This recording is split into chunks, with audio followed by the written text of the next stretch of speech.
दोस्तों स्वागत है आपका। और आज हम बात करने जा रहे हैं सरसों की बिजाई से लेके अंत तक। और ये है कुदरत का वो अनमोल तोहफा जो हमें मिला है। इसे मैं तो यही कहता हूँ कि ये असल सोना जो है ये है। तो इस सोने को कैसे उगाना है और कैसे इसकी हार्वेस्टिंग करनी है और कब कैसे निकाल के और किन चीज़ों में इस्तेमाल करना है और कितने इसके लाभ हैं, ये सारी बातें आपको पूरी वीडियो आप अंत तक देखना। और 1 मिनट भी अगर आपने मिस किया तो आप बहुत कुछ खो सकते हैं। तो चलिए शुरू करते हैं हम सरसों की बिजाई से लेकर कटाई तक और इसके यूजेस। तो सबसे पहले हम सिंचाई करेंगे खेत में। और ये सिंचाई जो है वो 17 सितंबर को हमने की है। और उसके बाद हम इसको खेत को 5 दिन बाद, करीब ये 22 सितंबर को हम इसको पुलाव कर रहे हैं। इसके बाद दोस्तों हम ये जो पुलाव हम कर रहे हैं, अभी जो खेत को रेडी कर रहे हैं, इसमें हमने हरी खाद अगर आपको समझ नहीं आ रही है तो हमारा ऑर्गेनिक फार्मिंग की एक वीडियो बनी हुई है, आप वो वीडियो देख सकते हैं। उससे आपको क्लियर हो जाएगा कि हरी खाद किसको कहते हैं। तो वो हरी खाद हमने यहाँ उगाई थी। अब उस पर हल चला के उसके बाद हमने खेत को पानी दिया, सिंचाई किया।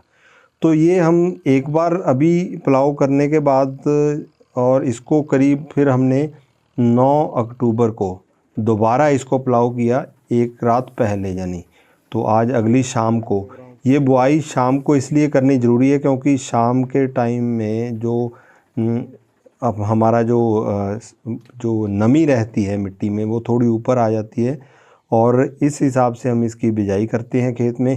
और हमारा जो एक बीघा है वो 165 फीट 165 फीट बाय 165 फीट है।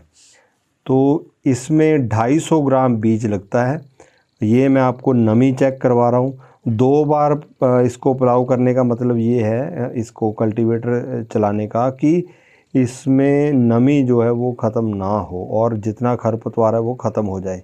इस हिसाब से हमने इसको दोबारा तैयारी करनी है। तो इसके बाद जब सबसे छोटी सरसों, जिस दिन मान लो कि पहली बार आपने देखा कि ये जो निकल रही है सरसों बहुत छोटे साइज़ में, उस टाइम आपने खास ख्याल करना है। जो हमारे पहले क्या करते थे कि सरसों उगते ही उसमें राख का धूड़ा, जो राख होती है ना घरों में, उस राख को, इतने छोटे जब पत्ते होते हैं, कोई कीड़ा जो खाता है, ये साइज़ का जब पत्ता होगा तब आपने राख का उसके पूरे खेत में छिड़काव ज़रूर करना है। ये नहीं बोला मैं, यहाँ इसको शूट नहीं कर पाया।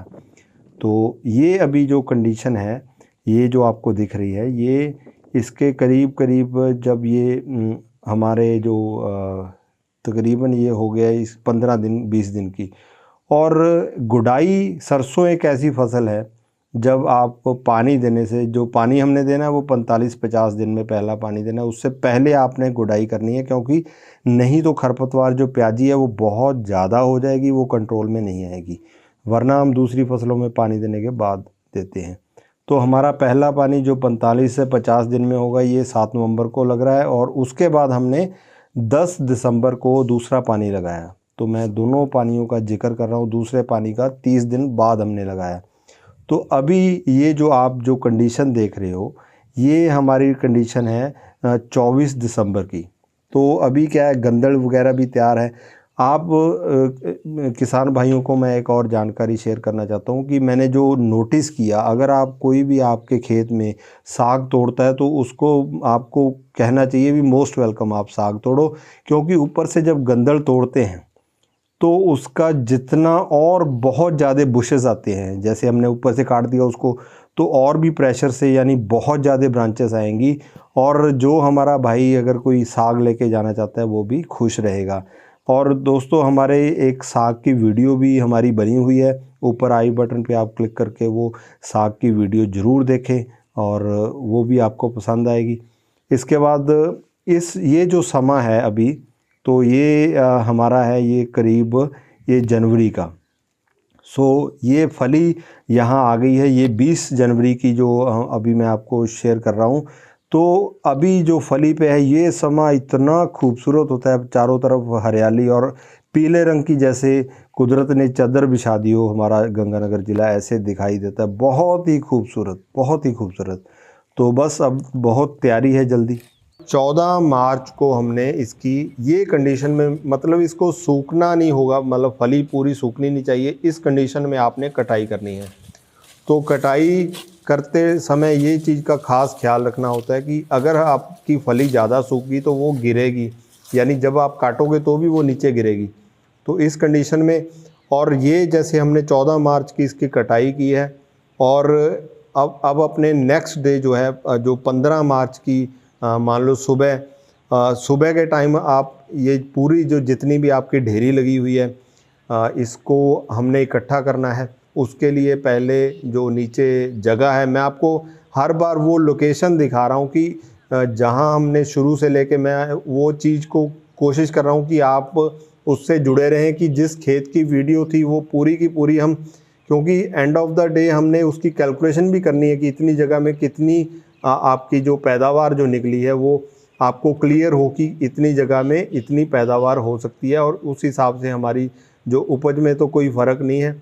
और पूरा उसके बाद बावजूद कि आपकी जो खेत है वो ऑर्गेनिक है, तो ये हम जगह बना रहे हैं उसके लिए, जहां हमने पूरे खेत के जो बंडल अलग अलग जगह पड़े हैं वो हम ला के इकट्ठा करके एक जगह पे उसको ढेरी करते हैं।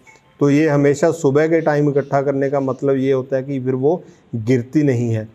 तो आज हमारा आ गया, ये पूरा 1 महीना यहाँ ऐसे ही पड़ी रही। इसके ऊपर अगर बारिश भी आएगी तो सरसों एक ऐसी फसल है, बारिश का इस पर कोई असर नहीं पड़ता। 1 महीना यहाँ ये पड़ी रही। उसके बाद हमने इसका जो आज जो हार्वेस्टिंग का जो कर रहे हैं, ये पूरा 1 महीने बाद कर रहे हैं। तो आप कम से कम इसको 1 महीना नहीं तो 2 हफ्ते तो आप कम से कम इसको 15 दिन ऐसे पड़ी रहने दो खेत में इकट्ठा करके, ताकि वो जो फली जो उस टाइम हल्की सी जो गीलेपन में थी वो पूरा एकदम अच्छे से सूख जाए। तो आपके सामने है सरसों, आज हमने हार्वेस्टिंग की है, बहुत सुंदर दिख रही है और एकदम मतलब बढ़िया अभी तैयार है, ड्राई है। फिर आपने जब उसका तेल निकालना है, तेल निकालने के लिए आपने कम से कम उसको फिर 15 दिन बाद उसको टाइम देना है। ये तो आज हम सिर्फ जैसे हमने घर के लिए जो तेल निकलवाने के लिए जब शहर में लेके गए इसको, तो इस फसल का कुल समय जो है वो 6 महीने है, 15 सितंबर से लेके 15 मार्च तक, जिसमें से हमें 3.5 क्विंटल सरसों इस साल ऑर्गेनिक प्राप्त हुई। तो ये जो मैं आपको दिखा रहा हूँ, ये घर के लिए हम जो सरसों का तेल निकलवाते हैं वो कैसे करते हैं और कैसे वो फ़िल्टर वगैरह और वो सारा प्रोसेस भी आपको दिखाएंगे कि हर किसान जो है वो अपने घर के लिए अपनी सरसों का जाके खुद तेल निकलवा के और शुद्ध एकदम चीज़ जो है वो घर पे यूज़ करें। तो ये जो छोटे स्पेलर होते हैं ये बहुत ज़्यादा हीटअप नहीं करते। यहाँ आपकी जो तेल की, अगर हमारी जो सरसों है, जो हमारी जो वैरायटी थी, ये पूसा बोल्ड के नाम की वैरायटी है, इसमें सरसों तेल की मात्रा रहती है 41%, परंतु छोटे स्पेलर होने के कारण आपका जो तेल है वो करीब 36 लीटर 1 क्विंटल में से निकलेगा।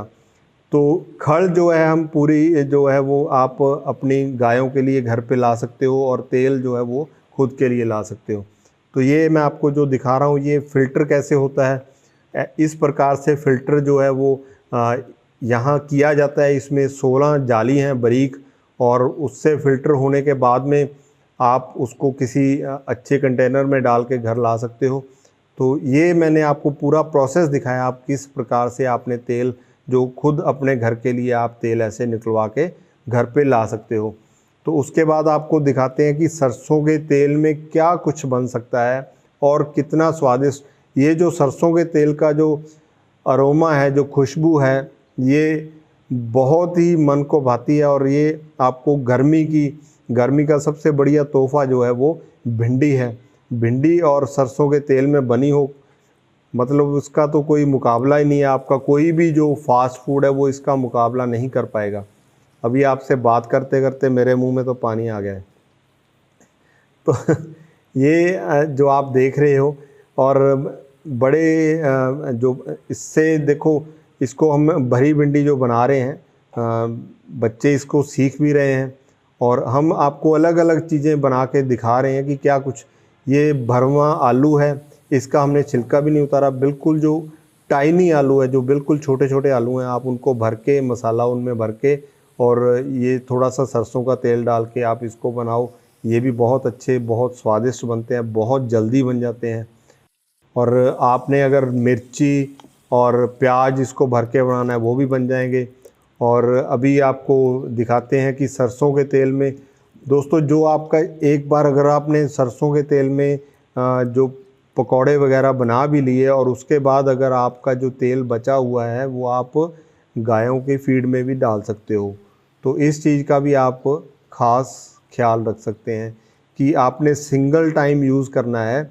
और डीप फ्राई जब आप किसी ऑयल को यूज़ करते हो तो उसको सिंगल यूज़ करा करो, ताकि दोबारा जब हम उसको रीयूज़ करते रहते हैं तो वो उसके टेस्ट में भी फ़र्क पड़ता है और वो हेल्दी भी नहीं है। सो आपने सिंगल यूज़ किया और फिर आपने गायों की फीड में भी डाल सकते हैं। तो ये आप इस चीज़ का भी ध्यान कर लेना। और ये आपके तैयार हो गए पकौड़े गर्मा गर्म सरसों के तेल में। कई बार गर्मियों में अपनी नक्सीर फूट जाती है, जैसे नाक में खून आता है, तो वो खून आने का कारण क्या है? खून आने का कारण ये होता है कि हम बहुत ड्राई एयर में हमारे नाक में जो एकदम टिप पे जो नाड़ी होती है वो उसमें क्रैक आ जाता है। तो उसको प्रोटेक्ट करने के लिए सरसों का तेल बचपन से हम ये यूज़ करते हैं। तो थोड़ा सा पानी लिया और हाथ पे ही उसको मिक्स कर दिया थोड़ा तेल, और अपने नाक में उस वहाँ लगाना है जहाँ से वो नाड़ी में क्रैक आता है।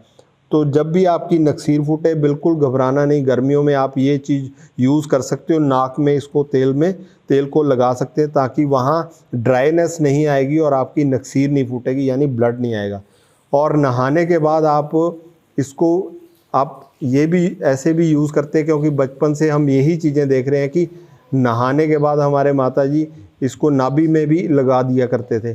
तो इसके अब बहुत गहरे मीनिंग आते हैं, तो आप ये चीज़ों का भी ख्याल कर सकते हो। इस प्रकार से भी इसको यूज़ करते हैं। अब मैं आपको दिखाता हूँ कि जहाँ हमने सरसों निकाली है, बहुत सारे हमारे दोस्त हैं जिनको ये मालूम नहीं होगा कि इससे बढ़िया मल्चिंग आपको सरसों का जो वेस्ट है, इससे बढ़िया मल्चिंग जो है वो किसी भी चीज़ की मैं नहीं मानता हूँ। और बहुत सारे किसान हमारे जो भाई हैं वो इसको खेत में कचरा समझ के या इसको ये समझते हैं कि इसकी उपज लेंगे और बेच देते हैं। आप कभी भी इसको बेचो मत, आप इसको कोई भी छोटे प्लांट लगे हैं वहाँ इसको बिखेर सकते हैं, ताकि आप पानी जब दोगे इन प्लांट्स को तो उसमें नीचे जो है वो उतना ही बैक्टीरिया और उतना ही हेल्दी जो है वो प्लांट रहेगा, उसमें पानी सूखेगा भी नहीं। मैं पूरे का पूरा वीडियो इसके बारे में लेटर ऑन बनाएंगे, परंतु सिर्फ थोड़ा सा आपको डेमो दे दें कि कैसे खेत में भी आप अपने किसी भी खेत में पूरी की पूरी इसकी मल्चिंग कर सकते हैं। हम लेटर ऑन इस पर बात करेंगे। तो दोस्तों, आज का वीडियो आपको कैसा लगा हमें ज़रूर गाइड करते रहें समय समय पर, और चैनल को सब्सक्राइब करना ना भूलें। मिलते हैं एक और नई वीडियो के साथ, तब तक के लिए आपका हमारा रब रखा।